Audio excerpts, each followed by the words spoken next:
फिलहाल की जो सरकार है, राजस्थान से गहलोत सरकार है, युवाओं के साथ में छल कपट और धोखाधड़ी बहुत हुआ है। तो आए दिन चोरी लूटपाट ये क्राइम बहुत बढ़ गए हैं। शिक्षा तो बिल्कुल ख़त्म हो गई। मैं भी उम्मीदवार हूँ। मुझे अगर पार्टी है जो हाईकमान हमारे जो निर्णय लेगी उनके साथ में है, उसमें अगर मेरे को फिट मानते हैं तो मैं भी दावेदारी करने के लिए तैयार रहेगा, योग्य रहेगा। हम शिक्षा विभाग में देखो, पंचायती राज में देखो, राजस्व में देखो, हम सब तरह से हम हर विभाग में हम खड़े उतरेंगे। प्रदेश बनाने के लिए और 5वीं अनुसूची लागू करने के लिए, तो अगर आपकी सरकार बनती है, आप भी इस क्षेत्र के अंदर आपका कोई विधानसभा से कोई विधायक बनता है, तो इस मुद्दों को आप उठाएंगे या 5वीं अनुसूची लगाने के लिए आप कोई प्रयास करेंगे? नमस्कार, आप देख रहे हैं राजस्थान ग्रामीण लाइव न्यूज चैनल। डूंगरपुर विधानसभा के भारतीय जनता पार्टी से दावेदार युवा नेता बाल शंकर मनाथ से राजस्थान ग्रामीण लाइव न्यूज टीम ने खास मुलाकात कर बातचीत की। बातचीत में श्री मनाथ ने बताया कि वर्तमान सरकार आमजन को गुमराह कर रही है और महंगाई राहत कैंप के नाम पर लोगों का समय खराब कर रही है। साथ ही मनाथ ने क्षेत्र की समस्याओं से अवगत करवाते हुए कहा कि अगर डूंगरपुर विधानसभा से भारतीय जनता पार्टी का विधायक बनता है तो क्षेत्र की तमाम समस्याओं का समाधान करना प्राथमिकता रहेगी। तो आइए जानते हैं मोहन नायक के साथ विशेष चुनावी चर्चा में युवा नेता बाल शंकर मनाथ के विचारों को। नमस्कार, मैं हूं मोहन नायक और आप देख रहे हैं राजस्थान ग्रामीण लाइव। चर्चाओं का दौर, सरगर्मियां, चुनावी दौर चल रहा है। तो डूंगरपुर विधानसभा के क्षेत्र में भी काफ़ी चर्चाएं चल रही है और काफ़ी युवा लोग भी आ रहे हैं। तो भारतीय जनता पार्टी से भी काफ़ी डूंगरपुर से दावेदार कोशिश में लगे हुए हैं, पुराने भी लगे हुए हैं। और क्योंकि यूथ का अभी जो समय चल रहा है, हर पार्टी यही चाहती है कि नया कैंडिडेट हो, यूथ हो, तो यूथ उनके साथ जुड़ेंगे और जीतने का कोशिश करेंगे। तो आज ही डूंगरपुर विधानसभा के भारतीय जनता पार्टी की चर्चाओं का दौर गर्म चल रहा है। तो उसी चर्चाओं के दौर में आज हम बिछीवाड़ा पंचायत समिति की ग्राम पंचायत करौली के सरपंच यूथ से जुड़े हुए हैं, काफ़ी काम कर रहे हैं, जिनका नाम है बाल शंकर मनाथ। तो इनसे चर्चा करेंगे कि यूथ का कैसा दौर चल रहा है, डूंगरपुर विधानसभा में ये क्या काम कर रहे हैं और यहाँ का जो यूथ कितना मजबूत है और कैसी चर्चाएं यहाँ पे चुनाव को लेकर चल रही है। तो सरपंच साहब, आपका हमारे चैनल में स्वागत है। नमस्कार, राजस्थान ग्रामीण न्यूज़ में आपका मोहन जी आपका हार्दिक स्वागत एवं अभिनंदन करता हूँ। मेरे ग्राम पंचायत करौली में पधार कर आपने समय दिया, इसके लिए। तो बाल शंकर जी, आप भारतीय जनता पार्टी से जुड़े हुए हैं, तो अभी वर्तमान में कौन कौन से पदों पे आप काम कर रहे हैं? मैं सबसे पहले ग्राम पंचायत करौली का सरपंच हूँ, यहाँ के ग्रामीणों के द्वारा चुना हुआ सरपंच हूँ। और भारतीय जनता युवा मोर्चा गंगेश्वर मंडल का युवा मोर्चा मंडल अध्यक्ष हूँ। इसी के साथ में मैं बाल कल्याण विभाग का सदस्य हूँ। हमारे भुवनेश्वर महादेव मंदिर के वहाँ का सदस्य हूँ कमेटी में। इसके अलावा मैं पहले युवा उसमें महामंत्री रह चुका हूँ। तो डूंगरपुर विधानसभा में जो अगर यूथ की बात की जाए तो आप भी एक यूथ हैं, तो आप किस नज़र से देखना चाहते हैं कि भी भारतीय जनता पार्टी भी डूंगरपुर में किसी यूथ को मौका दे, और आपको क्या लगता है भी यहाँ से मौका देना चाहिए या कैसा क्या लग रहा है? बिल्कुल देना चाहिए। भारतीय जनता पार्टी के यहाँ डूंगरपुर से लेकर बिछीवाड़ा के बीच में भारतीय जनता पार्टी के किसी विधायक के लिए यहाँ इस बेल्ट में टिकट आज तक नहीं मिली है। पूर्व में मिली है, जिसको कांग्रेस के विधायक रहे हैं। बीजेपी के इस बेल्ट में बीजेपी को नहीं मिली है। तो इस बार ये बेल्ट है सेंटर में पड़ता है डूंगरपुर विधानसभा का, तो इनको यहाँ पे मौका मिलने से कई लोगों का फ़ायदा होगा और भारतीय जनता पार्टी की सीट निकलने की 100% वहाँ पे मनोबल पूरा रहेगा। ठीक। मतलब भारतीय जनता पार्टी की तरफ से आज तक बिछीवाड़ा पंचायत समिति से किसी को भी टिकट नहीं मिली गई है। ये भी एक अच्छी बात है कि इस क्षेत्र से किसी अच्छे कैंडिडेट को मौका मिले तो आसानी से ये सीट अपन जीत सकते हैं। तो यहाँ से आप यूथ के लिए क्या कर रहे हैं? यूथ के लिए देखो अभी फिलहाल की जो सरकार है, राजस्थान से गहलोत सरकार है, युवाओं के साथ में छल कपट और धोखाधड़ी बहुत हुआ है।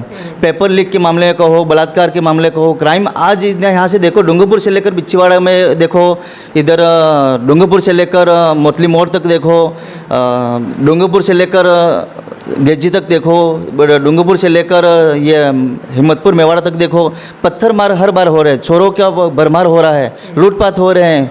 मतलब सरकार का वहाँ पे प्रशासन पे कोई दबाव नहीं है या प्रशासन पे वहाँ पे जोर नहीं है, तो आए दिन चोरी लूटपाट ये क्राइम बहुत बढ़ गए हैं। शिक्षा तो बिल्कुल ख़त्म हो गई और यहाँ का जो विद्यालय भवन है जर्जर की अवस्था में है। तो चर्चाएं तो ऐसी हो रही है, देख भी रहे हैं कि इस डूंगरपुर विधानसभा के अंदर सबसे अच्छा काम हो रहा है। और आपने जैसा कहा भी पत्थरबाजी की ऐसी बहुत सारी घटनाएं आ रही है, अपने भी सुन रहे हैं, न्यूज़ में भी आ रहा है। तो यहाँ पे प्रशासन क्यों नहीं ध्यान दे रहा? क्या प्रशासन का यहाँ पे पकड़ नहीं है या यहाँ के नेताओं का उस पर दबाव नहीं है? आपको क्या लग रहा है?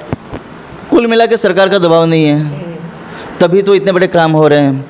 चोर चोरी करता है, लूट करता है, इसके बाद में छूट जाता है, पर इतना यह दबाव नहीं मिल रहा है। मतलब जो सरकार की पकड़ होनी चाहिए, वहाँ पे जो होना चाहिए क्राइम का जो होना चाहिए वो नहीं है। आज देखते हैं एमपी में क्राइम, किसी भी क्राइम होने से पहले ही आदमी क्राइम करने से पहले सोच समझ कर विचार करता है, वो चीज़ अपने यहाँ पे नहीं रही है। तो इसके बाद में बात करते हैं भारतीय जनता पार्टी के काफ़ी दिग्गज और काफ़ी युवा भी भाग्य आजमाने की कोशिश में और सब कोशिश कर रहे हैं कि हमें टिकट मिलनी चाहिए। तो ऐसे यूथ के माहौल के अंदर आपको क्या लगता है? देखो भारतीय जनता पार्टी आला कमान हाईकमान जो डिसाइड करेगी उनके साथ में हम मैं भी उम्मीदवार हूँ। मुझे अगर पार्टी है जो हाईकमान हमारे जो निर्णय लेगी उनके साथ में है, उसमें अगर मेरे को फिट मानते हैं तो मैं भी दावेदारी करने के लिए तैयार हूँ। तो आपकी अपनी तरफ से क्या तैयारियाँ चल रही है? हम विधानसभा के क्षेत्र में सभी उस विकास को लेकर हम तत्पर हैं। हम विधानसभा में इस भारतीय जनता पार्टी से हम विधायक एमएलए चुनते हैं और बनते हैं, तो इसमें विकास के लिए हमारा पूरा सहयोग रहेगा, योग रहेगा। हम शिक्षा विभाग में देखो, पंचायती राज में देखो, राजस्व में देखो, हम सब तरह से हम हर विभाग में हम खड़े उतरेंगे। तो डूंगरपुर विधानसभा के अंदर ऐसे कौन से मुद्दे हैं जिस पे भारतीय जनता पार्टी यहाँ से जीत प्राप्त कर सकती है? देखो पिछली सरकार ने, अभी जो सरकार चल रही है उन्होंने तो काम में सिर्फ वादे ही किए हैं। अभी कौन सा ये राहत कैम्प चल रहा था, राहत कैम्प में अगर लोगों को सिलेंडर उज्ज्वला योजना में मोदी जी ने दिया, तो गहलोत सरकार कहती है कि जो हम 500 रुपये में गैस देंगे, तो वहाँ पे ऑनलाइन ही है, सीधी सरकार दे देती। तो उसमें वहाँ 500 रुपये में गैस देने की, वहाँ पे लोगों को गुमराह करने की, इकट्ठे करने की, लोगों का समय बर्बाद करने का, तो कहाँ पे आता? जो योजना देनी है, आज बिजली का कह रहे 100 यूनिट फ्री, वो भी ऑनलाइन है, तो उसमें सीधा 100 यूनिट फ्री दे दो ना। आज हर डॉक्यूमेंट ऑनलाइन है, आधार कार्ड देखो ऑनलाइन है, अकाउंट देखो ऑनलाइन है, तो वहाँ पे सिर्फ लोगों को गुमराह किया जा रहा है। आज भी लोग हमें कई बार कहते हैं, सरपंच साहब हमारे तो सब्सिडी आई नहीं, हमारे 500 रुपये सिलेंडर हुआ नहीं। कई बार तो 200 रुपये लेके दिखाते हैं, मोबाइल में मैसेज दिखाते हैं हमारे 200 रुपये सब्सिडी आई, तो सरकार का 500 रुपये सिलेंडर कहाँ से हुआ? उल्टा गैस का रेट बढ़ा दी। मतलब आम गरीब लोग आज भी मतलब सिलेंडर का रेट नहीं भर पा रहे हैं, आपको ऐसा लग रहा है? नहीं भर पा रहे हैं। अब देखो वहाँ पे और पेट्रोल की रेट है आसमान में। गुजरात में देखो अपने यहाँ से सीधा 100 से कम है, अपने 100 से पार हो गया, 110 के आसपास पेट्रोल का हो गया। अब हर चीज़ में महंगाई, यहाँ का अगर टैक्स सरकार को अगर करना है टैक्स ही कम कर लेती ना, तो वहीं पे वो सही है। तो इसके बाद में आप यहाँ पे अभी वर्तमान सरपंच हैं, लोगों से जुड़ाव है, लोगों के लिए आप काम कर रहे हैं, तो आज भी ऐसे लोगों को और इस फील्ड के अंदर क्या समस्या, मेन समस्या क्या लग रही है आपको? आप आज भी देखो सरकार की कई योजना अपन देखते हैं, तो 2018 के बाद खाद्य सुरक्षा लोगों के, आज तक की सरकार लोगों को खाद्य सुरक्षा की जोड़ नहीं पाई है। 2018 के बाद पोर्टल, गेहूं का पोर्टल बंद है, आज तक नहीं चालू किया। तो सरकार की ऐसी योजना और कहते हैं कि हम राहत दे रहे, कौन सा राहत दिया? गरीबों को आज तक गेहूँ नहीं मिला। तो ऐसे कितने लोग होंगे इस विधानसभा के अंदर जो खाद्य सुरक्षा से वंचित है? ऐसा कोई आंकड़ा है आपके पास में? देखो पंचायत डूंगरपुर ये बिच्छीवाड़ा पंचायत समिति की बात करें तो हज़ारों की तादाद में खाद्य सुरक्षा में ऐसे लोग हैं जो गेहूँ नहीं मिल रहे हैं। लोग तो गरीब का गरीब वहीं पे रह गया। अब फिर कहते हैं फिर किट का ये है वगैरह, तो फिर गलती है। तो इसके बाद में आप अगर यहाँ से कोई बाहरी कैंडिडेट आके भारतीय जनता पार्टी से यहाँ चुनाव लड़ता है तो यहाँ के कार्यकर्ताओं में क्या लगेगा? यहाँ के कार्यकर्ताओं को बाहर का जो कैंडिडेट आता है यहाँ से चुनाव लड़ता है तो सहयोग करेंगे? कैसा क्या मतलब क्या आपका विचार चल रहा है सभी संगठन का? देखो, हाईकमान के हाथ में है, जो हाईकमान क्या करता है उसके हाथ में है। हाईकमान अगर कहता है कि बाहरी लोग को देता है तो हम उनके साथ में हैं, पर यहाँ के भी जो ऐसे धुरंधर कार्यकर्ता हैं भारतीय जनता पार्टी के अंदर, जो यहाँ सक्षम है, जो विधानसभा की सीट पर दावेदारी पेश करने के लिए, तो वो विद्रोह करेंगे और ऐसा माहौल भी होगा, कई लोग नाराज़ भी होंगे। बाकी हाईकमान के हाथ में है। मतलब डूंगरपुर में भी बहुत सारे ऐसे कार्यकर्ता हैं जो भारतीय जनता पार्टी के विधायक के तौर पे तैयार हैं, आपको ऐसा लग रहा है? ऐसा लग रहा है। ठीक है, ऐसे के बीच में आप अपने को कौन से नंबर पे पाते हैं? अभी देखो, युवा मोर्चा में अपना नंबर आता है और जनरल लिस्ट में देखा जाओ तो वो भी नंबर उसमें अपने लिस्ट में नाम चल रहा है। हाँ। तो आपके इस क्षेत्र के लिए आप जब यहाँ से अगर भारतीय जनता पार्टी जीतती है, आप जीतते हो या आपको टिकट मिले या किसी अन्य को मिले, तो आपके यहाँ पे क्या मुद्दे रहेंगे? मतलब इस विधानसभा के लिए मेन मुद्दे क्या रहेंगे? शिक्षा स्तर, फिर ये राजस्व स्तर है, पंचायती राज है, उसमें विकास को लेकर आज भर्तियाँ जो भी है, भर्तियाँ देखो, भर्तियाँ भी मतलब 0% पे है। वो भर्तियों को हम सरकार से मांग करेंगे। आज के जो युवा हैं, शिक्षा प्राप्त कर रहे हैं, उनके बाद में डिग्रियाँ ला के घर पे बैठे हैं, तो युवाओं को और उनका जो डिग्रीधारी हैं उनको सभी के पोस्टिंग के लिए, भर्तियों के लिए हम सबसे बड़ा हमारा दायित्व रहेगा और योगदान रहेगा।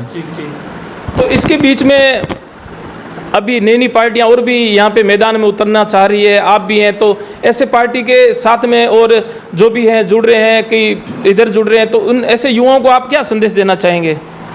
देखो, हम विधानसभा ये आरक्षित क्षेत्र है, हम भी आदिवासी परिवार से ही हैं और जो भी एमएलए यहाँ दावेदारी करा किसी भी पार्टी से, वो सब आदिवासी परिवार से ही हैं और जो आदिवासी परिवार के लिए 36 कौमों को साथ में लेके चलते हैं हम।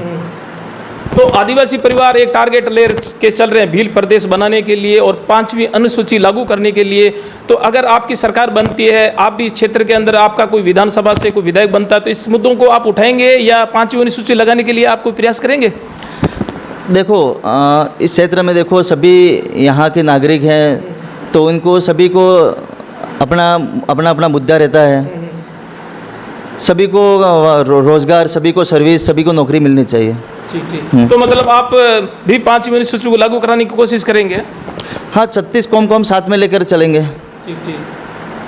तो हमें समय देने के लिए धन्यवाद। धन्यवाद आपको।